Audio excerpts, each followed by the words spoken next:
Went to work for Amazon, started there in 2016. In my time at that company, I managed over 2,500 employees, rose through the ranks. When I was 24 years old, I was managing a business that was doing over 8 figures annually, and it had an org chart of 800 people beneath me. I'm 24 years old.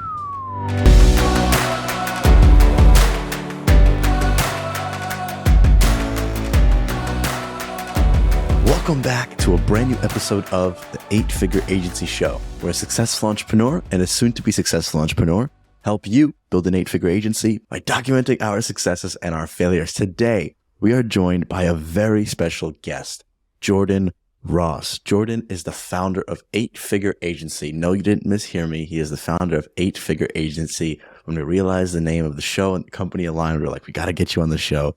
Jordan and his team over at the 8-Figure Agency, they help agency owners like yourself grow and scale through proper systems and strategies that actually work to pull you out of the day-to-day headache of the business. And today we're going to dive into all he knows about systems, how he got started in this game, and everything far and in between. Jordan, welcome to the show. Thank you so much for having me. For those of you listening, on a Twitter space last week, I'm like, holy shit, you run the 8-Figure Agency, so bro, you got to have me on. So glad to be here. It's very serendipitous naming. Where are you at in the world, Jordan? I'm in Los Angeles, California, specifically Santa Monica in LA County. And just if anybody's wondering, Derek's bringing his inside voice today because it's 6:30 where he's at. So he woke up really early and he's not trying to wake everybody up. So thanks. Everyone's sleeping. So Jordan, tell us how you got into the agency space. Yeah, by accident is the short. But here's the long. I've always been an aspiring entrepreneur for my entire, I feel like that's always been my essence. In college, I graduated Ohio State in 2016, but when I was in college, like we're talking about 2013, I was podcasting vigorously. Podcasting in 2013, still brand spanking new. We're talking 10 years ago. I'm listening to podcasts for entrepreneurs, and one guy, Lewis Howes, is like, if you want to build a business, you need to build skills. And then he lays out all the skills you need. And serendipitously, a week later, I see a presentation from Amazon. You could graduate college and manage over 100 employees with us. I'm like, there we go. There goes my ops skills, my management skills. Those will give me the skills I really need. And plus, it's the best operational company in the world. I feel like I'm going to be good at sales. I'm going to figure out marketing. And I'm the son of an accounting mother, so I figure I'll know that shit. This is the area I need to study.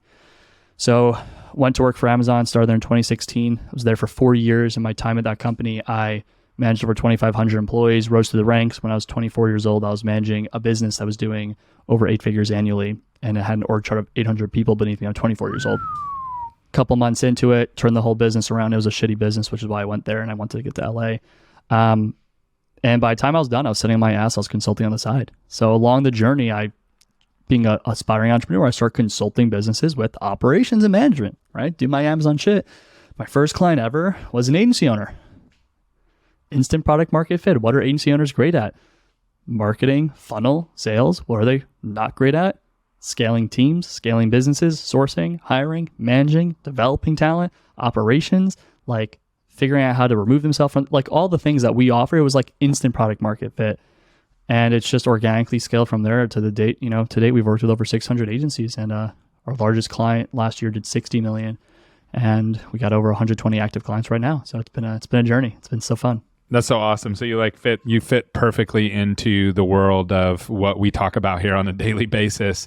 And Derek and I try to be transparent about the different struggles that we face and what we go through growing our agencies. And Derek, I'm twice the age of Derek, so I've gone through different things and, experienced different things. And then Derek's also dealing with a lot of things that are new that I'm learning about and that I'm experiencing every single day.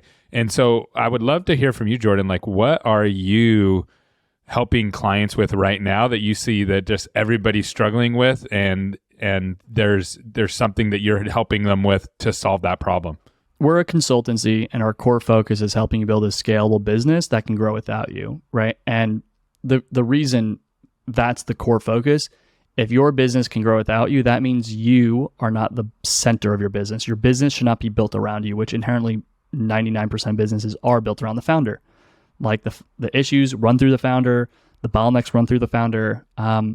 So we go in, we shift the structure, and we start to build a plan where the founder could start to get out of the center of the operation, center of the business, and focus on their zone of genius, right? If you don't have to be in the business, that means you could work on, like what I do. I work on the things I want to, and that I'm great at. Like this, talking is pretty easy for me. When we go in with clients, 95% of all of our clients we start with go through our 8-step plan. And our 8-step plan is unique for 8F, unique for what I've created as a template, where no one has the right structure. When I talk about structure of their business, you think about your body, you have the structure, your bone structure to make sure you could stand, walk, run. No one has the structure to scale, right? And giving you a different analogy, like if you're building a house, can you build a 1-story house, or can you build like a 80-foot skyscraper, 80-story skyscraper in Manhattan, right? It's all about your structure. The structures are all jacked up. We help them restructure their business, dial in the workflow. From there, we start to focus on a handful of other things. But we do that with 95% of our clients because no one does it. And the further analogy, it's like fundamentals. The marketplace is not teaching basic fundamentals, and it's so flawed. But for my business, it allows us to have a blue ocean because we're one of the only few people that are actually talking about it. And we don't come from the agency space. We come from Amazon, and we're all operators and 8-figure COOs and CEOs. So we have a completely different angle for the agency space. Got it. And how big is your team, and like how exactly are you helping people solve those problems? So let's pretend, Derek, do you want to be the model client, or do you want me to do it? I so can let's be the model client. Derek is the model client, and he wants to have you help him build his agency. How are you going to come in and support him and start to build out that infrastructure? And what does your team look like to accomplish that? Yeah, so let's start with my team first. So part of 8-figure agency, like one, it's the aspiration. Being an 8-figure agency owner, like you're in the 0.04% of entrepreneurs, and probably in the population 0.001%, right? Because only 0.04% of entrepreneurs hit 8 figures. It's 1 in 250. Everyone on my team, as a consultant, the minimum requirement is you had to have been a CEO, founder, or executive, or COO of an 8-figure business. So everyone that consults for us, they've already built and run 8 or 9-figure companies, right? We got a guy who built and sold a $50 million business and someone who built a 9-figure business, right? That's who comes in.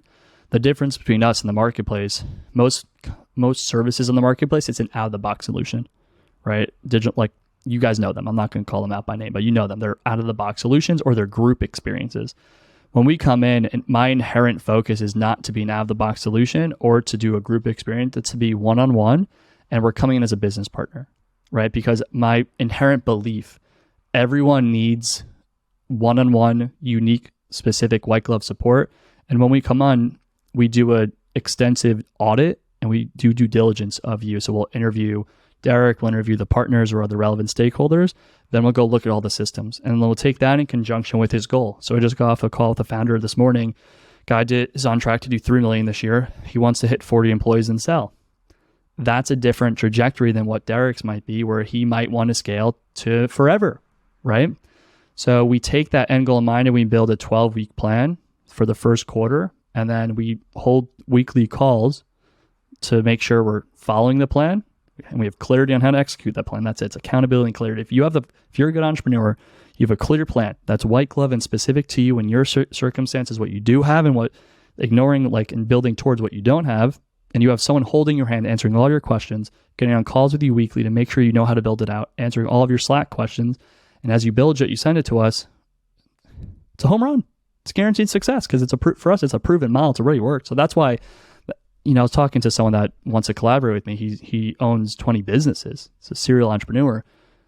And we're just talking. I'm just like, he's like, why are people successful that come work with him? Like, because it's really freaking simple, man. We're holding people's hands. We're taking them through simple shit. But it's when you start to run a business, it's so easy to get lost in the sauce. Yeah. Lost in the sauce. It's so easy. So we come in to bring the calm to the storm and take people through a plan and reverse engineer success. It's so funny because we kind of talk about this pretty often. The difference between a visionary and an integrator. So Jordan, I don't know if you're familiar with Rocket Fuel. Oh yeah, we are going to be bigger than EOS. That is my bold statement I claim. You're a fan? Are you a fan of EOS or no? Yes and no. EOS was a great book to help me kind of start to understand this world. The amount of companies I've gone into that have tried using EOS and have failed is atrocious. It's horrible. It's an agnostic solution that's good for the Rocks approach is great. Understanding with Rocket Fuel, visionary integrator, it's great. Setting up your L10 meetings and your IDS, those are all great things. It's not an operational playbook. It's not a scaling playbook. It doesn't help you source, hire, manage, retain, develop talent, build a operation that could get better. It's there's so much missing, and that's what's wrong with it. I hate how the thing I hate about it. There's some really good things about it, but the thing I hate about it, it doesn't allow you to actually identify the proper problem, right? So it's usually emotionally driven of why you're choosing that problem. Whoever's the loudest can kind of say, "Nope, I want this one." And if you're scream the loudest, you get that one. And then the other problem is it doesn't actually tell you how to solve the problems, right? Like, so you've now picked the wrong problem to solve, and you're solving it incorrectly, possibly, and that can be a problem. Yeah, and that kind of goes back to my background, right? So I'm a Lean Six Sigma operator. For those of you that don't know it, to look up lean operations or lean management, it's unbelievable. I think everyone should study this a little bit as an entrepreneur. But it's basically how the Japanese and Toyota figured out how to streamline a warehouse process. And that works in all businesses. So when we root cause with our clients, we root cause using, there's a few different ways, but I like to root cause using the 5 why analysis. You basically ask why 5 times until you find it. But then if you take your problems in conjunction with your goals, the question should not be what are our problems to solve. It's problems in conjunction with opportunity cost. If we solve this one, that means we're not solving this one, right? If we're putting our energy towards this, is this leading to churn? Is this preventing us from delivering? If it is, then maybe it's relevant to solve. But there's a lot of administrative random problems that don't actually matter. So let's reverse engineer our success. Let's go to the end in mind. Derek wants to build a $10 million company in the next 5 years. Okay, if we're going to do that, where do we need to be at in 1 year, 1 month, 1 week? And let's put our energy towards that. That's working on the business, because you don't always need to solve your problems today. There's a lot of problems that we have that opportunity cost tells us it's better to work on the business than solve all of them. That's huge. Ashutosh, let me ask you this question. So as somebody who's, in the 20 to 40K a month range, right? As an agency owner there who is in the day-to-day, in the weeds, but, I guess really what I'm asking is, with your client base, Gary and I talk about this all the time, the recession and a lot of churn happening, a lot of agencies losing a lot of business. How has that affected your client base, and how has that affected your company as well at the same time? We're growing faster than we've ever grown right now, candidly. So on a macro level, I actually think a recession's, here's my perspective on a marketing agency. There's always an angle. There are budgets being cut, but that also means they're also cutting staff. A marketing agency, in theory, should be a cheaper marketing solution for a company than hiring multiple staff members, right? So that should be the positioning of your marketing agency. If you're going into the SMB market, that's an amazing position, because you can't stop marketing just because there's the GDP is going down, people are spending less. Doesn't mean you should not stop. You just need to be smarter with your marketing dollars. So I actually think marketing agencies, in theory, should be recession proof. But the problem is most agencies don't understand how to target their ICP, put the right message in front of them, enough time, nurture them through a pipeline, so that way when they get in front of them, hey, we have a cheaper solution than hiring marketing staff. You still need to use marketing dollars, and we're going to make your dollars efficient and work for you. And the businesses understand that are growing right now. Yeah, there's a pivot there. So that's a great call out. And there's always opportunity. I know when I started my agency back in 2008, the economy crashing actually is what was the catalyst of me getting the opportunity, because people were cutting phone books. So they're spending $5,000 getting almost nothing from phone book, because Google is starting to come into play. And I was able to take that budget and say, just give me a little bit of it, and then you keep the rest. And then it created an opportunity. But for big agencies, that's hard to pivot like that sometimes. And that's where, it's freaking tough. And that's where, if you don't have good operations, you have waste in your operations. So waste is wasted motion, inefficiency, we're not optimized, talent's not, we the wrong, so EOS terms, wrong person, the wrong seat. When you have and this is why so many businesses fail, because they scale not using lean operational strategy and systems. They have a convoluted operational process. Yeah, throw people at it. So that they have to cut budgets, and it's a symptom of a larger problem on the marketplace. We just have really shitty operations. No one knows it. No one talks about it. And that's why I think in the long term, in a 20-year horizon, we do have the chance to be able to be the next, I want everyone to talk about the book, all right, because everyone's talking about EOS.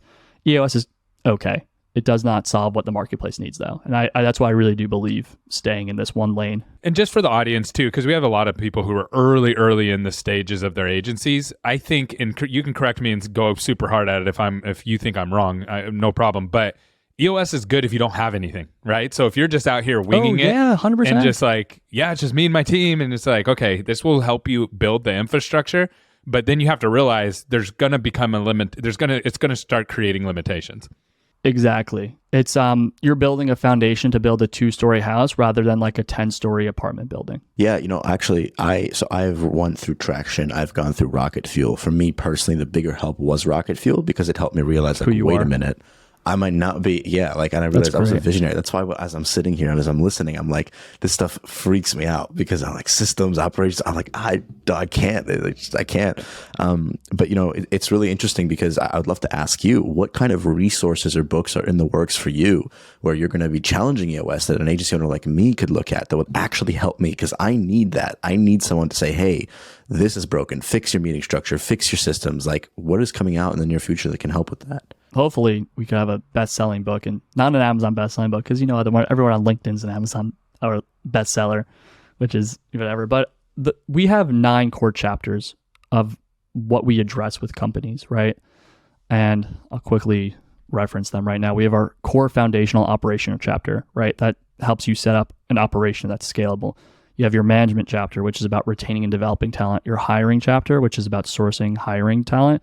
Your onboarding chapter to onboard your talent successfully. Your training chapter to no one understands training. There's an amazing book that it's called The Talent Code. If you want to learn how to be great at training, this is the book to learn how to do it. It's an amazing book. We have customer success, 2 chapters, onboarding and then retaining, right? And then strategy and forecasting, capacity planning, knowing when to hire, knowing when to source, knowing when to forecast, having the right P&L, and then culture. A lot of people don't understand culture. Culture is what you say and what people say and do when you're not around. It's group behavior, it's group performance. So those are the 9 chapters. What's coming down the pipe is we'll partner with a publishing house. I've already done the inquiry. I'm gonna make an $80,000 investment into writing a great book. I've started networking and meeting some New York Times bestselling authors, and the book will have 2 books. The first book will kind of be like a competitor to Traction. It'll be our version of that. And then the other book will be like built to sell. So some people need to read a blueprint. Some people need to read a story. We'll have both options. Oh, I love the sound of that. I'm going to buy Built the to talent Sell is code an right amazing now. book. Which one is it? There's the talent code. I'm assuming it's this one. Greatness Isn't Born. It's Daniel Grown. Coyle is the author. Yeah, there's 2 of them. I'm assuming it's that one. The other one is like in sports, art, music, math. So I'm assuming it's not that one. Yeah, do the first one. Okay, cool. That's great because that teaches what the talent code teaches. It has amazing references, but why are there hotbeds of talent? Why in like the early 1900s was Brazil dominating international soccer and for my Europeans football when they're a broke country, right? So Daniel went and traveled the world and started studying the highest performing teams. And what he understood, it's actually about training. So what happens when we train people, and this is something we teach our clients, the brain forms synaptic connections. Those connections, think about when you learn anything new, your brain forms new connections. But think about in school, we learn something, we cram for the test, and then it's gone the next day. They form, they prune. That's what happens when we train our talent. We train them on complex things. And I'll just a quick call out. SOPs tell people what to do, standard operating procedures. It's a simple list of follow these instructions. Trainings teach people how to think. So Derek, what's your agency? What do you guys offer? We help creators grow their shows by repurposing clips from long form footage. So we have a client that does YouTube editing. So we were talking about this actually. So there are complex editing concepts that are not intuitive, that you can't make an SOP for, right? If I make a point and I ramble, but it's not tied to the overarching point, you need to train someone to be able to capture that. So training, you create a mind map of all the different things, right? So when you're editing stuff out, you need to say, here are the 10 things that you might catch that would edit stuff out. Some of those are easy, ums and ands and pauses. But some of those are, the concept isn't tied to the overall concept that you're talking about in the show. You need to go through extensive training, but the thing with training, it's not about the introduction, it's how do we prevent pruning? We need to build, and Daniel talks about in the book, it's called myelin. Myelin's basically like tape that forms around brain cells that when it sticks, you can regurgitate stuff like I'm regurgitating to you. So training's about building myelin. What they found, it's about repetition, it's about auditing, coaching, giving feedback, repetition, auditing, coaching, feedback. And in sports, I played basketball and soccer. Like in basketball, if I turn the ball over, my coach is like, hey, you need to reorient your body just slightly. And companies aren't doing that. They're not having the repetition for the small shifts that make the big difference. And that's just one example. Have you ever read Checklist Manifesto? I've heard of it. I haven't read it though. Oh, it's really cool. It kind of touches on that a little bit. What you explained is a little more complex, but it takes and breaks it into a simple, like, okay, you have this complex thing you need to do. You need to coach people on it. They need to learn it. They need to get hands-on. But what happens when a pilot is flying a plane and the hatch opens? What do? Like, you only have about 30 seconds, and it has to be quick, and you turn to it, and you go through. And if you do these 5 steps, 99% of the time, the hatch opens, you're good. Like, if you follow these steps. And it's fascinating because the person who wrote it's a surgeon. So he thought that his job was too complex to create checklists for. And what he learned was nothing's too complex because you can break it down into really simple things. It's a little bit different than the training that you're referring to, but it's like the backstop. I've used it. It's the same concept. Yeah, it is. It's in the family. If then. Yeah, so I talk about you need to build if then mind maps. And it's just we have to have the recollection to identify when I see this, then I have 5 options. I know which option to take because of these variables. It's the thing that's complex is being able to build the mind map and having the conscious awareness to slow down your process. Because Derek, you're probably a genius when it comes to editing, but your next editor won't be. They'll be good, especially when you're 20 to 40K. You can't afford epic world-class talent. So that's about really, what do I do here? Why is it? Oh, there's this detail and I need to put in the mind map. And that's one of our YouTube agencies is doing that right now. He's slowing down, building the mind map. See, that's so interesting because like I said, I hate that kind of thing. I know it's so important, but it drives me nuts to actually sit down and do that. Visionaries So I spend hours on the phone kind of talking through it with people, and I've been able to build a team that does it better than me now, right? And they actually see things more than I do. Now, sometimes they don't see the actual structure of a video. Like, I might look at footage and know exactly like the structure, but they'll be the ones to put the glue together, not me. Because I don't know how to put the glue together, but I can visualize the structure, right? Kind of similar to Visionary versus Integrator. It's kind of a similar relationship. But hey, let me ask you this question, Jordan. What is the number one thing that people aren't talking about in the agency space that you are seeing that is causing the downfall of most of the agencies, either that that don't work with you or just in general, something that they're missing that no one's talking about? Because everything online, what's sexy is leads and appointment setting and sales. We worked with a client, Pareto PPC, Beau Royal. I loved working with these guys. This was 2 years ago. When I met them, they were doing $50K a month, and they were getting like 2 appointments a month, and it was only through referral. We worked with them. We had a great engagement. They only needed a handful of things. We fixed up all their operational stuff. We built them to scale. We helped them onboard their first full-time employee. We did our thing. We split off. A year later, I meet them again, and it's, where are you at? 150K. How'd you do that? We didn't churn a single client in the last year, but we got new clients. Yeah, I love that. We were working with a consultant, and she said we were like overhauling, changing everything. And it was all focused on retention. And she said, this is the first company, and not just agency, but the company that isn't all focused on more leads. And I think what a lot of people try to do is fix their top of funnel to overcome their bottom of funnel. You're meaning in the agency, right? Your retention rate. So if you're like, man, we're bleeding accounts like crazy, let's solve that through sales. All you're going to do is compound the problem. Sure, you might grow, but it gets harder and harder and harder. The easier thing to do, the better thing to do, I should say, is to solve for that retention inside and then go back out to the leads to dump into the bucket because there's not holes in it now. What's the balance? So like, you're saying to go focus on retention, but as an agency owner going through it right now, we lost 50% since January. So that's abysmal, like really bad, right? So how do you balance how hard are we going on sales versus do we stop sales and just focus on retention? No, you never stop sales. This is kind of what I was talking about with the reverse engineering success. If you want to hit $1 million run rate in the next 12 months, what's the most important thing you need to accomplish this month? It might be return and fixing that, or it might be you need to increase your appointments, right? So it's an equation. If I'm able to close 10 deals a month, but I lose, let's just call it 25% of them over a 6-month period, I'll still be able to grow, but I'll buy myself time to fix this problem, right? So you need to be able to assess what is pivotal for me to survive in the now, so that way I could live another day to then solve the problem. And sometimes that's booking more calls, or sometimes that's fixing churn.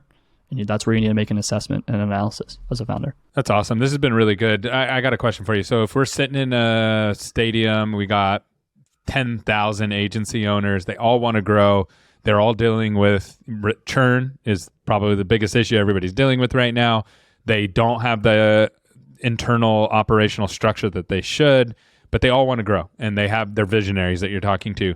What's your one message to them that's going to help them turn that corner? Yeah, do the unsexy shit for the next 12 months and you'll build the business you want to build. So I would take them through my 8-step plan, right? And I could quickly run through it. Yeah, do it. Templatize your workflow from your template, first step of signing a client all the way to retain them for 12 months.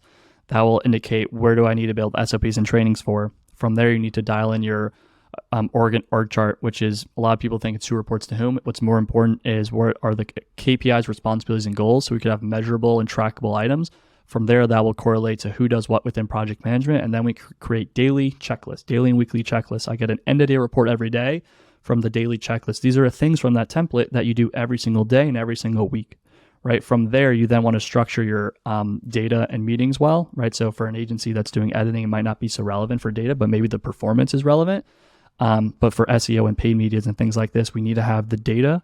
We need to have a benchmark. What's the goal per client and where are we at? What's the actual? And then we need to change our meeting structure. Our meeting structure should be our individual contributors look at the data, report out to the managerial teams or the leadership teams, and they let us know we're on track or we're behind. If we're behind, we put in a continuous improvement process so they get better on their own, not needing me. You do those 8 steps, churn will start to solve and fix itself. And then you could start to build a strong foundation to compound off of. That's what I'd teach the stadium that. Do you have a course, Jordan, where you go through this in video in detail? I think my pinned thread on Twitter talks about this, if I recall correctly. But my content's there. It's on my website. It's on YouTube. But give people your system, because most people, like a visionary, needs help. They want help one-on-one doing it, and that's how you build trust online too. Now Yep. It's not That's exactly. it's all out there. That's exactly how we putting built the pieces alone is hard. That's exactly how we've built our agency, is just like, cool, we'll just educate everybody and give away all the secret sauce. And then half the room goes, oh man, we want to work with you. The other half says, we're going to try it ourselves. And you get the clients you actually want from that. That's a really, really smart. That was a really key takeaway. I think for everybody listening, Gary, you might even need to say that again. That was really valuable. If you give away everything that you actually do, you'll have half the room want to work with you, and those are the clients you want, and half the room walk away. I learned this from a guy that he said he went to there was a real estate agent, and the real estate agent invited him to go to a seminar to teach him how to sell his own house. And she got up on stage and she went into this whole room. She filled it out. These are all homeowners that want to sell their own home. And she said, here's all the steps you need to do. You need to know how to do this. You need to go to title. You need to do this, get an appraiser, get this, do this assessment, and did a whole hour-long class. And then he sat there he's going, why is she telling everybody how to do her job? And at the end, she sees a long line of people lining up. Yeah. Half the room goes running down there going, okay, we just want you to help us do it because it's too complicated. And the other half tried to go do it themselves, and she didn't want to work with them anyways. And here's what's going to happen with that half. That's actually your nurturing the amount of people because look, when you nurture with content over the long term, there will be people that will self-implement, and it won't work because they see it through their perspective. They see it through their lens, which is so like we get hit with 2 to 3 million bits of information. Don't ask me what a bit is because I have no clue. I just know that's what we get. We get hit with 2 to 3 million bits of information every second. Our brain is going to filter out everything, so we could only process about 100 to 200 bits of information a second. What's that mean? We have a very limited perspective. So people are going to take my systems that they see online, they're going to try to do it, and it's going to work okay. But what's going to happen when they come into 8-Figure Agency, not the show, the consultancy, they're going to be like, hey, I already built some of this. So we're going to scale way faster now too, because they've already adopted, they believe in the system, they want to do it. It's just so hard to self-implement. Only about 5%, like 1 to 5% of people are capable of self-implementing. It just takes a lot of discipline and willing to suck and eat garbage. I love it. It's so true. Honestly, this has been an extremely valuable episode. I know we've done an episode on SOPs before, but this is just next level. This is high level operational stuff. Gary, any other final questions? No, I just want to say to the audience too, like this show is not like Jordan didn't pay to come on this show. We just saw him and said, hey, this looks like it aligns. Twitter Number Spaces, one, baby. yeah, we have the same name, but number two, he's actually solving a lot of the problems that just people don't want to focus on. Marketing, just to be honest with you, it's way sexier to talk about, and everybody wants to talk about leads and sales, and there's a bazillion people out there that will help you with that kind of stuff, but it doesn't really matter if you have a broken operational back end. And to be honest with you, most people listening right now to my voice have an operationally broken back end. And so, Jordan, how can someone reach out to you and get a hold of you if they want to work with you? Yeah. So first and foremost, thanks for a shout. There's a handful of ways. If you go to 8figureagency.co/call, you could fill out that form. You could talk to us. I put my best stuff out on Twitter. So that's Jordan_Ross_8F. I'm starting weekly live calls there, and then I'm on YouTube. I think it's the same handle, and that's also just really good content. And yeah, here's what I'll say for everyone. Like, I'm going to give something contrary. The reason my business, so I run a multi-7-figure business that could operate and grow without me. Starting last summer, I take off a month in the summer to prove that. So I'll be off in Europe for a full 33 days this year. And the reason we're able to get there is great operations, but the reason we were able to get the revenue is because we solved one problem for one niche, right? So if you are the paid ads agency, if you're the SEO agency, don't do e-com agencies, don't do service-based businesses, don't do SaaS companies, get hyper-specific. We got one client that does SEO and Google My Business, and he works with audiologists. He has 96 clients. If you're an audiologist, there is not a single competitor for SEO and Google My Business that focus on that. He is in a marketplace of one. That's how you build a multi-7-figure business, because you build reputation and brand and people talk. So that's exactly what we did. But I think everyone don't sleep on that suggestion. Yeah, that's thanks awesome, for having man. me on, guys. This was fun. Yeah, it's been great. We'll definitely. This is awesome. I would love to have another longer conversation with you. I'm sure we could jump a lot more. I'll come on for an hour, and we could jam out on anything. We could Let's go do it. live. We could turn tables on you guys. I'm happy just to do that. Let's live do that. consulting. Yes. We definitely should. Hey, I'll connect with you again in the DMs, and we'll make that happen for sure. But hey, thank you guys so much for watching and listening to this episode of the 8-Figure Agency Show. If we provided you any sort of value, go check out Jordan on Twitter. I follow him there. That's how we got connected. Highly recommend. If you guys enjoyed the show, consider leaving us a like, leave us a review on Spotify and Apple Podcasts. And with that being said, guys, till next time.